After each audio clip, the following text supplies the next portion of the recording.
Good day to all my friends, subscribers, and viewers. This is a revlogging, guys, no? So, the property is 4.1 hectares for 3 million pesos. Still negotiable and clean title. So, it's a clean title, guys. Located in Barangay San Francisco, Ubay, Bohol.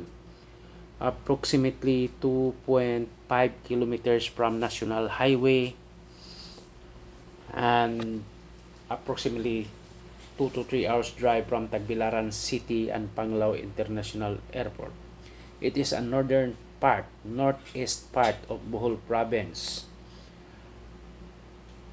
And this is an interior property approximately 200 meters from Barangay Road.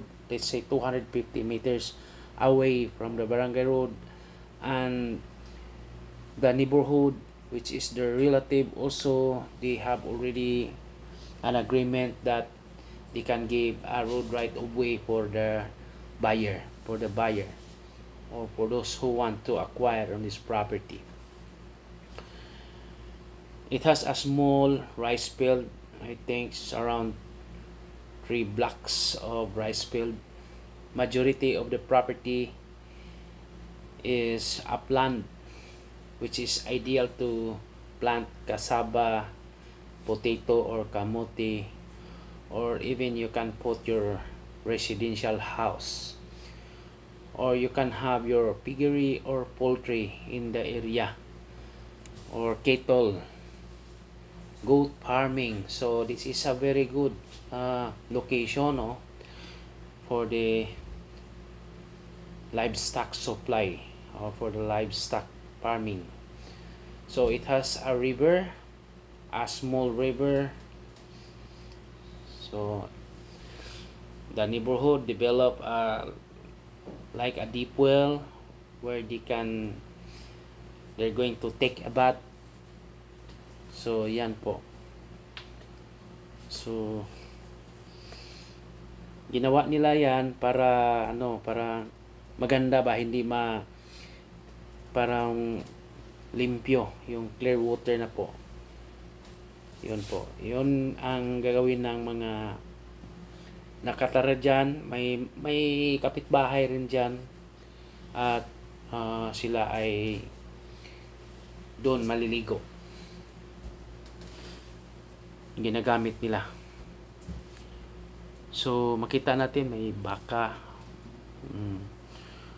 Then maybe we can go back soon, no? So the previous price was 100 down to 3 million, which is around 73 pesos per square meter. Then we can negotiate more. So ang maganda talaga dito, guys, kung mag poultry piggery, wala talagang sa inyo. So safety, no problem. There are neighborhoods, wala namang history na basta maganda dyan. At saka may mga foreigners na rin nakatira dyan. Pati ako nakabili rin ako ng lupa, malapit lang dyan. Okay, we are still neighbor. Okay, 2.5 kilometers from National Highway. Okay. It's really a very good listing. For inquiries, just contact me, and please subscribe our YouTube channel. We will process transfer of title.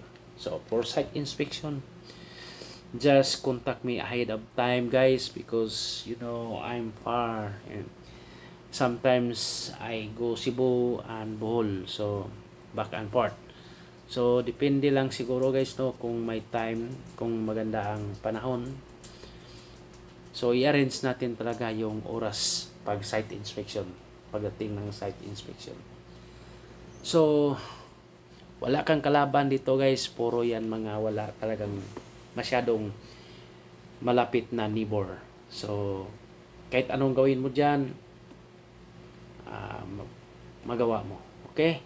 Thank you and God bless.